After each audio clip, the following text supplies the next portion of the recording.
Hey y'all, it's Alex from Marketing, back with Chapter 2 of Where Fresh Happens.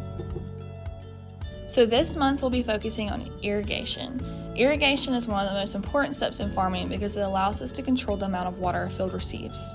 So where do our farmers begin? They start with comparing soil types to determine necessary water amount. They set up pivots and other irrigation systems. They control and monitor our VFD systems. And then of course they tend and care for each crop daily. So here in the Midlands of South Carolina, we have 3 different soil types that our farmers have to pay attention to. First is sand. Sand is the largest in size, making it the hardest to hold water.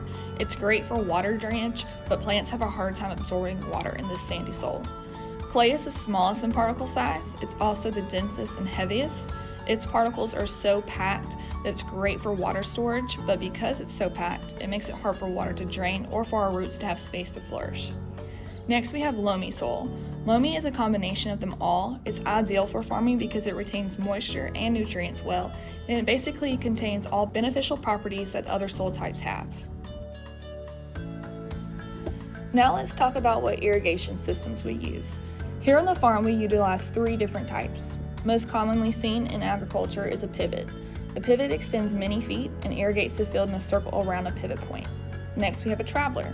The traveler is used for smaller fields and is able to spray up to about 250 feet.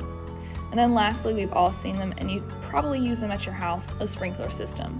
These are placed in areas of the field that the pivot or traveler just may not reach.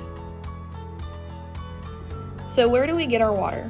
Majority of our fields are irrigated by wells. We do rely on ponds as a second reservoir, but because it is an exposed body of water, it does require more work and treatment to maintain.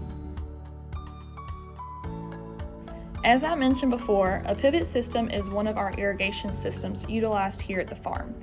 Its ability to improve the productivity of agricultural operations and reduce waste makes it a great key asset to the farm. Its precision sensors increase the control farmers have when irrigating crops while also reducing the need to constantly visit the field in person. Now that you understand how we water our crops, let's talk about how we do it efficiently. In the bottom left, you can see pictured one of our variable frequency drive systems. This system controls all of our wells in the farm and the amount of water that each well puts out.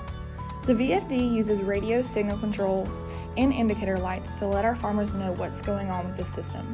Most importantly, its pressure sensors monitor water and energy usage, prevent erosion, and help us save on labor and fuel.